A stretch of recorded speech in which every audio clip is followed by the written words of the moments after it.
O meu trajeto intelectual, desde as minhas primeiras obras, é de pensar a estrutura da sociedade brasileira e mundial, suas bases e, em especial, as suas formas, aquilo que se chama, por boa parte das ciências humanas, de formas sociais. Me ocupa intelectualmente entender como esta sociedade se deu, por que ela é assim. E não simplesmente fazer um discurso fácil, um discurso moralista, um discurso individualista que assim imaginaria. Se uma pessoa modificar seu padrão de vida, seu modo de entender o mundo melhora. Eu, desde muito cedo, intelectualmente, resisti a esses fáceis encantos de uma leitura dócil que dissesse que tudo pudesse ser melhorado a partir de pequenas contribuições. A nossa sociedade é uma sociedade toda determinada por formas sociais específicas. Estas formas são as formas do modo de produção. Tivemos no passado do mundo modos de produção como o escravista, o feudal.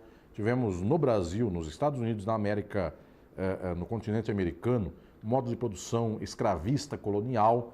Mas o modo de produção do mundo já há bastante tempo, no Brasil e por todos os demais países, é o modo de produção capitalista. Então, alcançar como funciona o capitalismo nas suas formas, para mim, é o elemento decisivo da empreitada intelectual destes tempos do século XIX, XX e XXI, da idade contemporânea. Se um filósofo não alcança estas determinações, ele não faz jus às demandas e necessidades do seu tempo. Não adianta alguém no século XXI buscar fazer apenas informação filosófica dos pensadores do passado, buscar saber o que disse Platão, o que disse Aristóteles, o que disse Tomás de Aquino, o que disse Agostinho ou Maquiavel, não importa qual seja o filósofo, apenas por ilustração, apenas por erudição. A formação filosófica tem que ser tamanha que todo o conhecimento do passado seja uma espécie de bagagem que instrumenta as condições para poder pensar o presente e fazer jus aos reclames do presente para todas e todos nós. Então, em termos filosóficos, em termos científicos, em termos teóricos, não se pode olhar para a sociedade atual buscando apenas remendar alguns de seus efeitos. É preciso uma alta capacidade filosófica, é preciso uma alta construção da ciência para poder tomar este touro à unha e dizer qual é o seu problema. Toda a minha trajetória de obras, de livros, foi nesse sentido para entender a natureza dos fenômenos da sociedade capitalista. Meus livros, inclusive, de filosofia do direito, desvencilharam um certo pacto conservador, não de todos os juristas, mas de boa parte dos juristas, que é aquele pacto que eu chamo de juspositivista. Esse pacto quer dizer, a palavra juspositivismo quer dizer um pacto aqui organizado a partir daquele que é o direito posto. A palavra juspositivismo quer dizer direito posto. O direito que é posto assim, devemos defendê-lo. A lei é essa, não posso agir contra a lei, tenho que garantir que esta lei seja cumprida. A maior parte dos juristas pensa isso. Eu investi contra esse pacto de defesa da ordem, não importa qual ordem.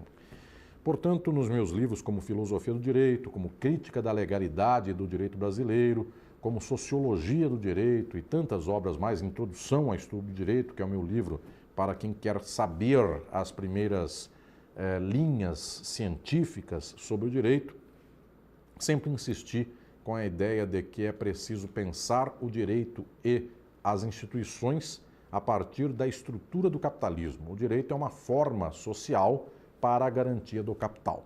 Isso dói nas pessoas, porque muita gente crê que o direito é para a justiça, para dar pão para quem não tem fome. E o direito é para dar a propriedade para quem é o proprietário. Se por um acaso ele é proprietário de um pão, o direito até serve para lhe dar o pão. Mas se o pão não é dele, é do outro, o direito serve para colocar na cadeia quem passou fome e pegou um pão do outro. Portanto, esta dimensão de muitos dos meus livros, desde o início da minha trajetória intelectual até agora, esta dimensão para mim é decisiva. Pensar de modo radical os fenômenos sociais e as formas sociais. E isso também se deu num livro muito conhecido e que foi traduzido para muitas línguas, que é Estado e Forma Política, livro no qual eu avanço na explicação do que é o fenômeno do Estado e da política na sociedade capitalista e do porquê não adianta termos ilusão de que o Estado é neutro e que se ganharmos uma eleição, então o mundo melhorará. O Estado é uma forma do capital, embora forma que tenha contradições, embora uma forma que possa ser até relativamente mobilizada de modo progressista. Mas se for muito mobilizada de modo progressista, o Estado sofrerá golpe, porque o Estado é uma forma do capital. Pois bem, todas essas reflexões que desenvolvo na minha trajetória intelectual, reflexões filosóficas, de categorias abstratas da economia, da política, do Estado, do direito, o que é o capitalismo, o que é uma forma social, o que é determinação social, livros nos quais eu desenvolvi tantas dessas implicações dessas categorias, como Althusser e o materialismo aleatório, para perguntar como uma forma social abstratamente pensada se transforma em outra, quais são as determinações dessa dinâmica das formas. Tudo isto se soma a obras nas quais eu falo da aplicação dessas teorias e dessas reflexões gerais a circunstâncias muito concretas. Então, em 2018, publiquei Crise e Golpe, para pensar como estas formas da sociedade organizam coisas como golpes. O golpe veio mediante o direito. Sérgio Moro era jurista. A Lava Jato foi feita por procuradores. E todo um processo que desmontou o Brasil, que veio pelo direito. E o Estado, que operou o desmonte de algumas conquistas que foram conseguidas nas últimas décadas. É preciso, então, trazer esta mais alta reflexão sobre como funciona a sociedade para o concreto daquele que foi o golpe do Brasil. E assim escrevi a contrapelo daquele tempo histórico, quando pessoas, inclusive, tinham medo de falar contra esse processo golpista. Muita gente acreditou que aquilo fosse legal, que tudo que se passava era assim mesmo que tinha que acontecer. Eu investi contra tudo isto, desenvolvendo uma reflexão como aquela de crise e golpe. Quando adveio a pandemia, também publiquei um pequeno livro, que é Crise e Pandemia, para mostrar como a pandemia não ia acordar as pessoas, muito pelo contrário, ia eventualmente reforçar a dinâmica da ideologia, da dominância política, social, capitalista nas pessoas. E então, neste ano de 2022, ao final dele, o início de 2023, lancei Crítica do Fascismo.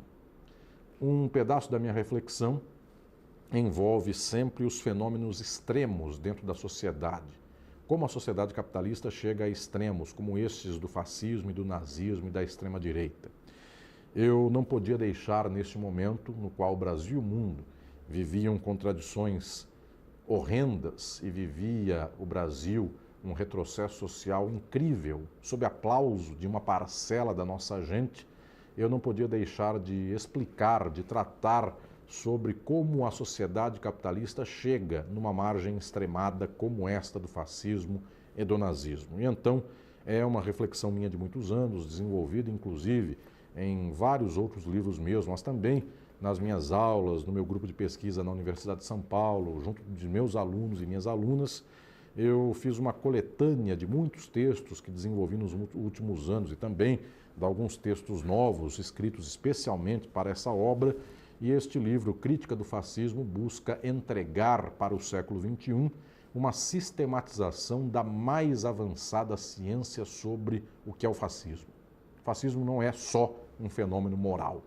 O fascismo não é só um fenômeno da derrocada da condição moral de algumas pessoas, nem só da falência de juízes ou de parlamentos ou de governos que então se deixaram tomar pela extrema-direita. O fascismo é uma margem necessária e inexorável do capitalismo.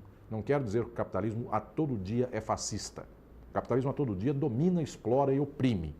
Só que de vez em quando, devido a contradições e a crises, a sociedade capitalista chega a margens de exploração, dominação e opressão ainda piores. Então, esta margem que se chama de extrema-direita esta margem gesta o fascismo, de tal modo que o fascismo é um problema do capitalismo. E busquei aqui entregar para o século XXI uma leitura daquilo que o século XX produziu de melhor a respeito da sistematização do conhecimento sobre o fascismo, para que a nossa geração de leitoras e leitores de agora possa beber do que há de melhor em termos de conhecimento. E ilustrei o livro, inclusive, com variados desenvolvimentos, alguns deles trazendo, inclusive, problemas como o do direito, para mostrar que o direito, via de regra, não bloqueia o fascismo, porque o direito é como se fosse uma teia de aranha tentando bloquear um animal enorme, que é a reprodução do capitalismo. O capital jamais perderá. E se o direito tentar bloquear este avanço de extrema-direita do capital, o capital passará por cima do direito. Isto é um evento histórico. Então não é a defesa abstrata de direitos humanos que faz com que o mundo melhore e que o fascismo e o nazismo não propaguem. Muito pelo contrário, é com luta social. Então, com alegria, neste ano de 2023, tenho feito uma caravana por todo o Brasil e também farei pelo exterior de divulgação e de lançamento, e tenho encontrado tanto carinho de tantas e tantos que me acompanham por estas viagens pelo Brasil e pelo exterior. Tenho feito esta turnê de lançamento de crítica do fascismo. Lancei este livro em minha cidade natal, Catanduva, lanço-o por tantos outros estados também pelos próximos meses, na esperança de que o conhecimento científico sobre a nossa realidade social, ainda que nos doa e que não nos deixe falsa ilusão, este conhecimento é efetivamente a esperança que pode fazer com que a sociedade se transforme. Para mim, a caminhada intelectual, ela é fundamental porque não se pode mudar o mundo apenas com vontade de mudá-lo. É preciso entender qual é a causa do problema do mundo para que se saiba então como se pode transformar esta sociedade. É a vontade de transformar, é a ação de transformação do mundo, mas é o saber a respeito dessa transformação. Por isso não se pode abandonar a ciência sobre a sociedade. Por isso não se pode abandonar a mais alta teoria e a mais alta filosofia sobre o mundo. Mas também não se pode apenas dizer que se quer saber só por saber. Não é uma erudição apenas. Não é um conhecimento vazio. Muito pelo contrário, é o conhecimento mais alto para a ação mais alta, que é transformar o mundo. Saber e transformar, penso que estes sejam os dísticos. Esta seja a bandeira mais alta que alguém possa ter no nível do pensamento e no nível da ação no tempo em que vive.